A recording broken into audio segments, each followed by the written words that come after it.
इस कार्यक्रम को जॉयस मायर मिनिस्ट्रीज के मित्रों और भागीदारों द्वारा संभव बनाया गया है।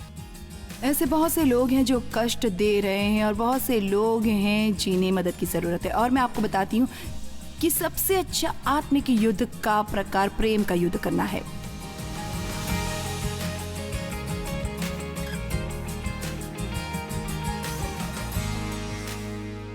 और परमेश्वर हमारी वफादारी को आजमाता है। वो हमें कुछ छोटा देने से शुरुआत करता है और यदि हम वफादारी से उसका सही उपयोग करते हैं तो वो हमें बढ़ावा देता है और फिर कुछ देर के लिए हम वहाँ रुकेंगे और उस स्तर पर आजमाए जाएंगे। मैं अपनी मिनिस्ट्री को देख सकती हूँ। पहले 2.5 साल मैंने होम बाइबल स्टडी सिखाई। 2.5 साल तक घर मंगलवार की शाम को 25 लोगों को मेरे लिविंग रूम में फर्श पर मैंने अध्ययन करने के लिए अपनी पूर्णकालीन नौकरी छोड़ दी। हर महीने अपने बिलों के भुगतान के लिए हमें चमत्कार चाहिए होता था और फिर कुछ समय के बाद किसी ने मुझे उनके घर में एक और बाइबल स्टडी सिखाने के लिए कहा और इसलिए 2.5 साल तक मैंने 2 बाइबल स्टडी सिखाई। तो मेरी मिनिस्ट्री की पहले 5 साल केवल ये बाइबल स्टडी सिखाने के थे और तब मैं वापस आकर प्रत्येक संदेश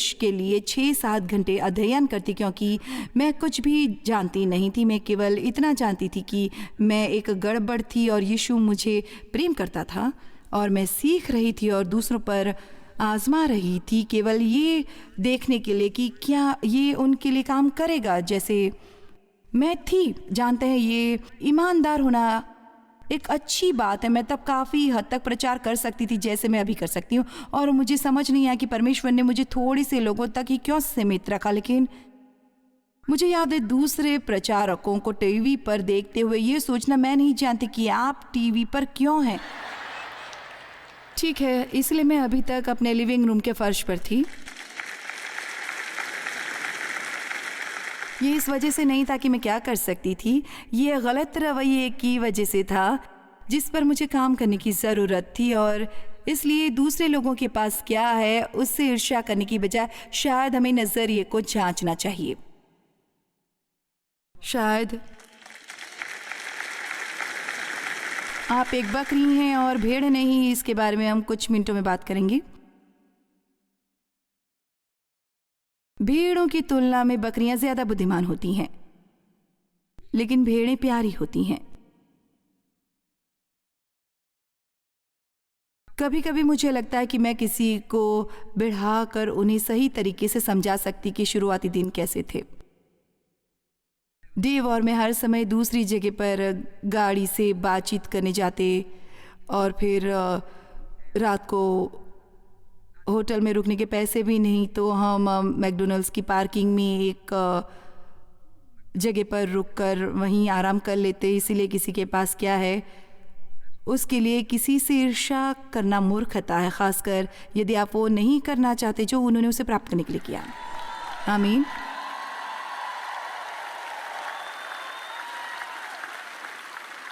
तो बहुत समय के बाद स्वामी वापस आया और हिसाब लेने लगा। मुझे ये अच्छा लगता है, वो हिसाब चुकता करने के लिए वापस आ रहा है। तो वो जिसको सोने के 5 तोड़े मिले थे उसने 5 और लाकर कहा, है स्वामी तूने मुझे 5 तोड़े सौंपे हैं, देख मैंने 5 और कमाए हैं। मैं मत्ती अध्याय 25 वचन 21 पर हूँ। और उसके स्वामी ने उससे कहा, धन्य है अच्छे और विश्वास योग्य दास, तू थोड़े में विश्वास योग्य रहा, मैं तुझे बहुत वस्तुओं का अधिकारी बनाऊंगा। लेकिन यहाँ एक रोमांचित करने वाला हिस्सा है, आ और अपने स्वामी के आनंद में सहभागी हो।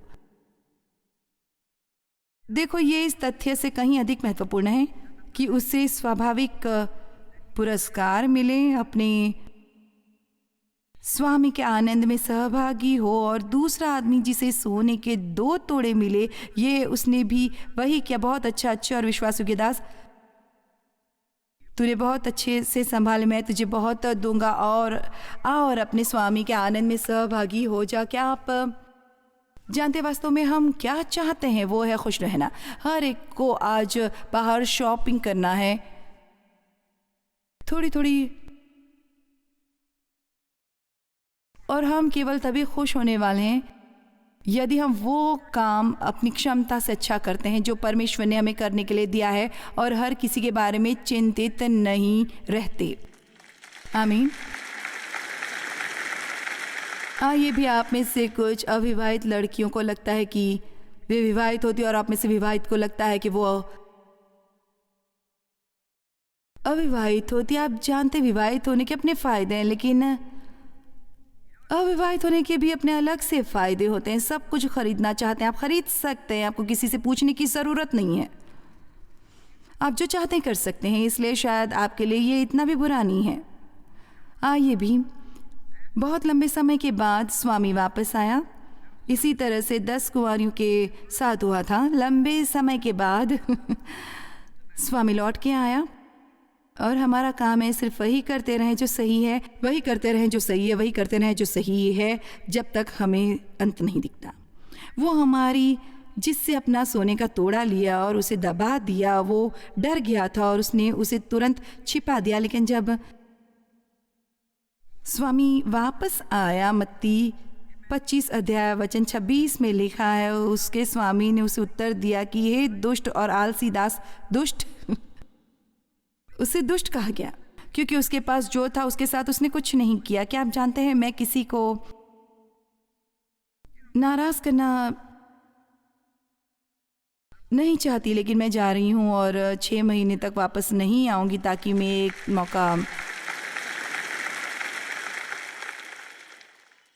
एक मौका ले सकती हूँ। यदि आप यही कर रहे हैं कि महीने में 1-2 बार चर्च में आकर बैठते हैं और आप अपने गुणों की और प्रतिभा के साथ कुछ नहीं कर रहे हैं, उससे दूसरों को फ़ायदा नहीं हो रहा, आप अपना समय बर्बाद कर रहे हैं, आप मदद नहीं करते जब किसी को स्थानांतरित करने की ज़रूरत है, आप मदद करने वाले नहीं हैं। आप जानते हैं यदि आप किसी दूसरे के लिए कुछ नहीं कर रहे हैं तो फिर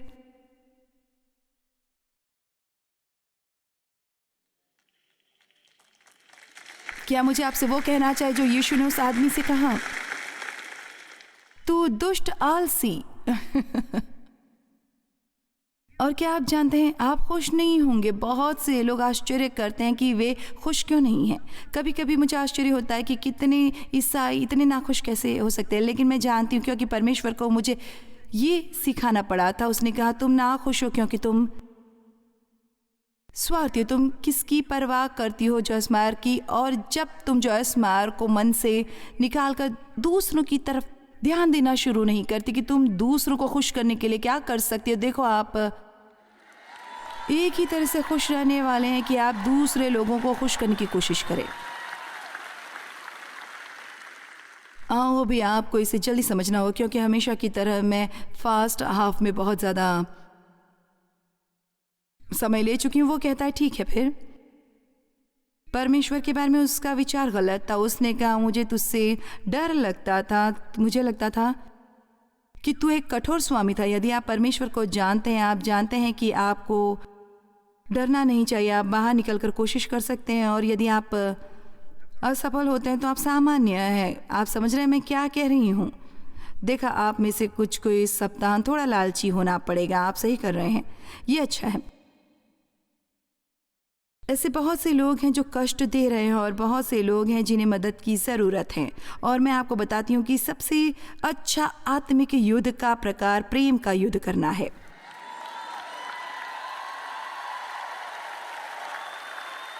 दो बहुत ही महत्वपूर्ण बात है जो बाइबल में लिखी है, विश्वास और प्रेम।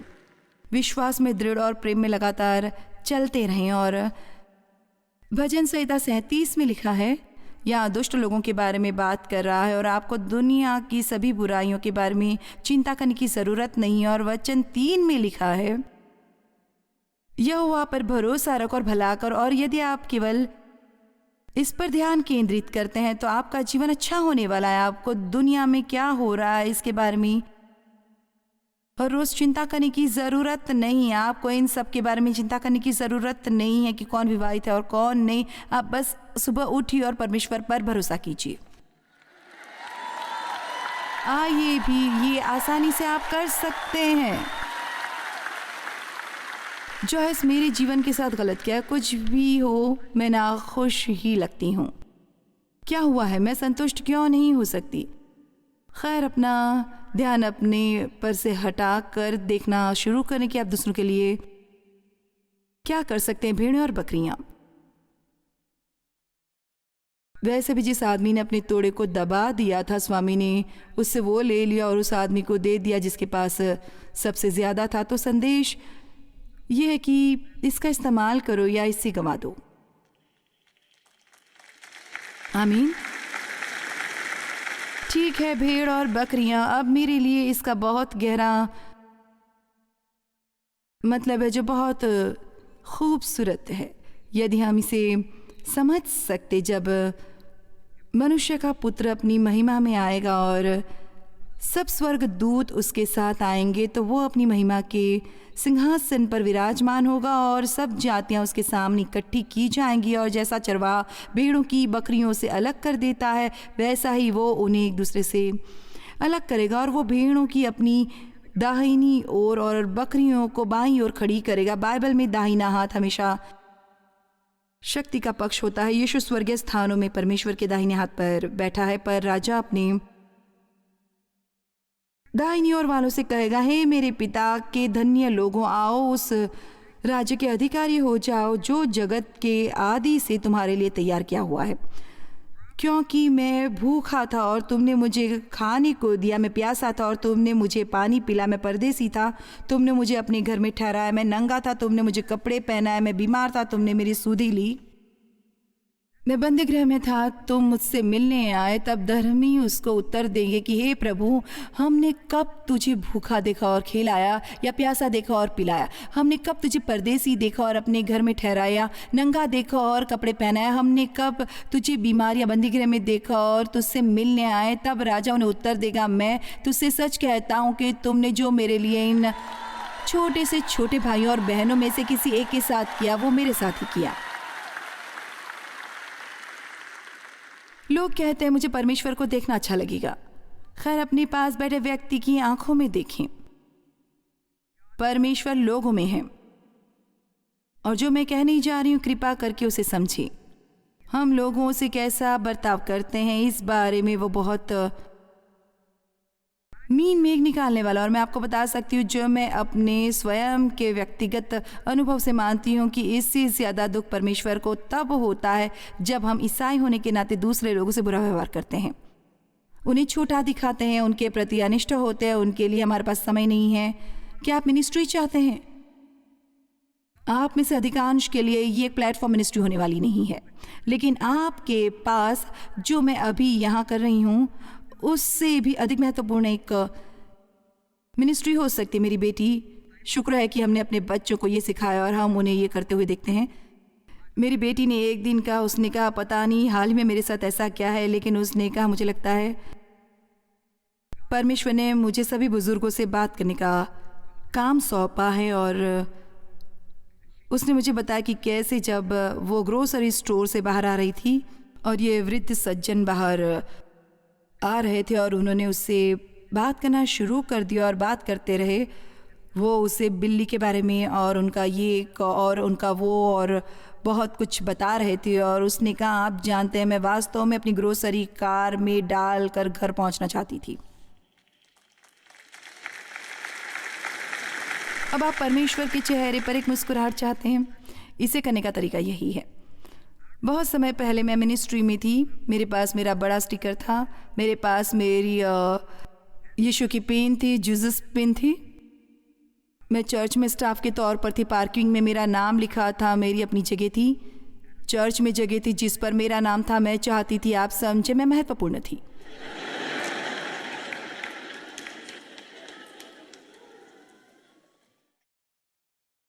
मैं सही लोगों को जानती थी, मैं स्टाफ पर थी। एक दिन मैं डॉक्टर के ऑफिस में थी और एक वृद्ध व्यक्ति अपने टांग के बारे में मुझसे बात करने की कोशिश कर रहे थे। और वो वहाँ क्यों थे? और वो अपनी टांग के बारे में बात कर रहे थे। मेरे पास मेरी बाइबल थी और मेरी अपनी योजना थी और मैंने वास्तव में कहा, प्रभु, क्या आप कृपा करके उसे चुप कराएंगे ताकि मैं प्रार्थना कर सकूं? अपनी बाइबल पढ़ सकूं।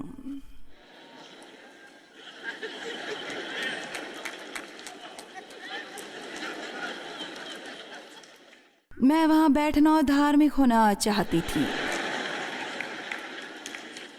ओ, मैं वहां डॉक्टर के ऑफिस में अपनी बाइबल पढ़ते और आत्मिक होने में कितनी धार्मिक नजर आती। और मैं आपको क्या बताऊं, परमेश्वर ने मुझे सुना। उसने कहा, मुझे तुमसे एक सवाल पूछने दो, यदि वो बिली ग्राहम होता तो? हाँ, क्यों? क्योंकि शायद वो मेरे लिए कुछ कर सकता था। ये वृद्ध व्यक्ति मेरे लिए कुछ नहीं कर सकता था, इसलिए मुझे उसमें कोई दिलचस्पी नहीं। चलिए भी, ऐसे मुश्किल तरीके से मैंने चीज़ें सीखी। मैं आपको कुछ भी खोने के लिए नहीं देती जो मैं खाने के लिए। क्या आप ये समझ रहे हैं? वो आपके पास मिनिस्ट्री है। आप में से हर एक के पास मिनिस्ट्री है। यहाँ एक भी व्यक्ति ऐसा नहीं है जिसके पास मिनिस्ट्री नहीं है, लेकिन शायद आपका आश्रय ऐसी मिनिस्ट्री से है जहाँ आप पर ध्यान हो, आप दिखाई देते हैं और आपके पास एक उपाधि हो। और अच्छी तरह से सोचिए कि आप प्रभु की खुशी को पूरी तरह से खो रहे हैं। आप प्रभु की खुशी को खो रहे हैं क्योंकि आप उन छोटी छोटी चीज़ों के लिए स्वयं को गुप्त रूप से नहीं दे रहे हैं जो परमेश्वर ने आपको करने के लिए दी होंगी और शायद कभी नहीं बताते हैं। आइए भी,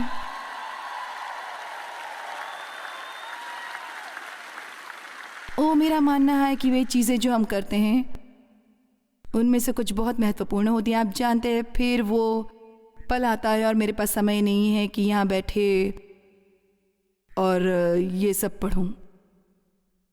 लेकिन वो कहता है कि तुमने जो इन छोटे से छोटे भाइयों में से किसी एक के साथ नहीं किया, वो मेरे साथ भी नहीं किया। इसलिए मुझे लगता है कि हम लोगों से कैसा बर्ताव करते हैं, इस परमेश्वर बहुत व्यक्तिगत रूप से लेता है। और मैं आपको बता सकती हूँ, यदि आज आप यहाँ से बाहर निकल के और अपना शेष जीवन परमेश्वर पर भरोसा करने और भला करने में बिताते हैं, मोक्ष कमाने के लिए नहीं पर भलाई के लिए,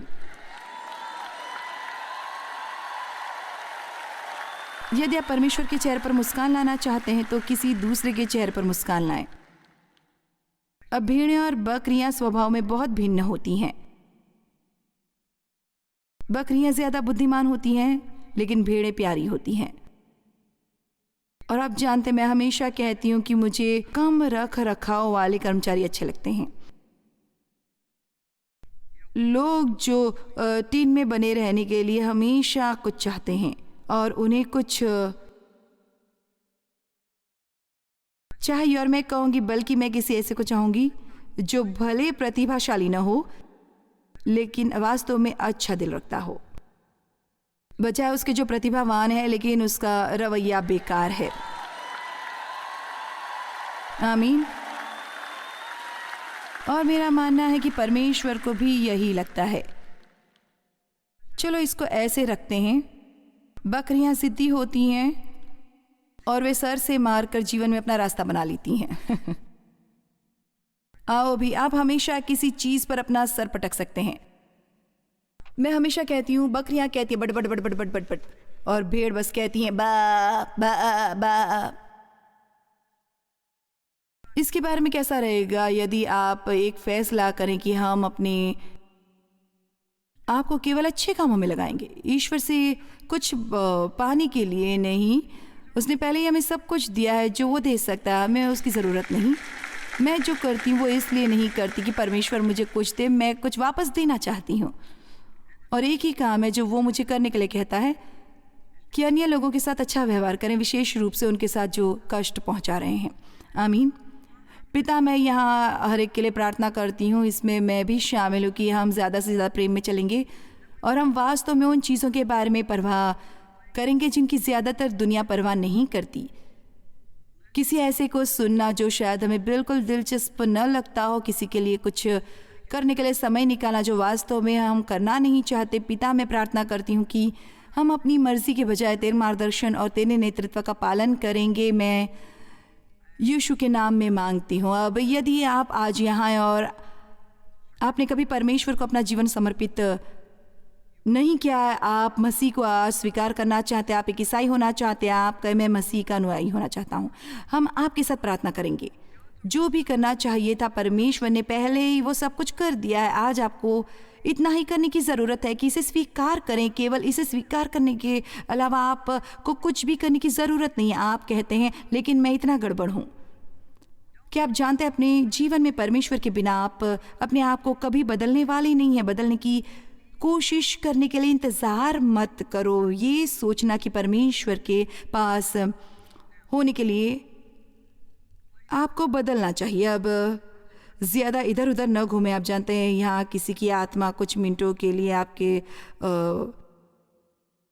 स्थिर होने पर निर्भर हो सकती है। यदि आज आप यहाँ आए और आप कहते हैं मैंने कभी मसीह को अपना उद्धारकर्ता स्वीकार नहीं किया, लेकिन मैं अपना जीवन समर्पित करने और उसे स्वीकार करने के लिए तैयार हूँ, या यदि आप कहते हैं मैं समय परमेश्वर की सेवा कर रहा था लेकिन मैं परमेश्वर से दूर चला गया, वापस पाप में गिर गया और मैं स्वयं को नए सिरे से परमेश्वर को पुनः समर्पित करना चाहता हूँ, या शायद आज आप यहाँ हैं और आप कहते हैं जॉयस मैं नहीं जानता यदि मेरा पुनर्जन्म हुआ है। मैं उन लोगों से कहूँगी बस चर्च जाते हैं लेकिन वे वास्तव में कह नहीं सकती कि वो क्या हासिल करते हैं। मैं आपके साथ प्रार्थना करना चाहती हूँ यदि आज वो आप हैं। इसलिए यदि आप अपना हाथ अच्छे से ऊपर उठाएंगे और मुझे देखने दे कि कहाँ है। यदि आप सच कह रहे हैं तो मैं आपसे कहने वाली हूँ कि आप जहाँ कहीं हैं वहाँ खड़े हो जाए। आप कहोगे मैं यहाँ नीचे वाली सीट पर हूँ, लेकिन क्यों नहीं। आप कहेंगे चलिए भी, बहुत अच्छे, आइए भी यीशु के लिए निर्णय लो। आमीन। आओ भी, यदि आप यह निर्णय नहीं लेते तो आप बाहर जाकर कभी नहीं ले पाएंगे। ठीक है, खड़े रहो। आपके लिए ये अच्छा, ये थोड़ा मुश्किल हो सकता है लेकिन ये आपके लिए बहुत अच्छा है। बहुत से लोग ऊपर बालकनी में हैं, यहाँ पर हैं कुछ लोग। अब आइए उनके साथ सब प्रार्थना करें। पिता परमेश्वर, मैं तुझसे प्रेम करती हूँ। यीशु, मैं तुझ में विश्वास करती हूँ। मैं विश्वास करती हूँ कि तू मेरे लिए मरा। जिस सजा की हकदार मैं थी वो तूने ली। तूने मेरे पापों का मोल चुकाया और मैं एक गुनहगार हूँ और मैं अपने पापों के लिए शर्मिंदा हूँ और मैं जिस तरह से जीती हूँ उसके लिए मुझे अफसोस है। लेकिन मैं मुड़ना चाहती हूँ। मैं प्रायश्चित करती हूँ। मैं अपने जीवन में तेरा पालन करना चाहती हूँ। अब यीशु, मैं तुझे अपने दिल में अपने उद्धारकर्ता और प्रभु के रूप में स्वीकार करती हूँ। मेरा विश्वास है कि मुझे क्षमा किया गया है। मेरा विश्वास है कि तू मुझसे प्रेम करता है। मैं जानती हूँ मेरे जीवन में काम किया जाना है, लेकिन मेरा विश्वास है कि तू करेगा। मैं स्वयं को तुझे सौंपती हूँ। मैं जैसी हूँ मुझे वैसी ही ले और जैसा तू चाहता है मुझे बना दे। अब मेरा विश्वास है कि मैं बचाया गया हूँ। मैं परमेश्वर की संतान हूँ और परमेश्वर मुझसे प्रेम करता है। आमीन। आओ अभी परमेश्वर की महिमा हो।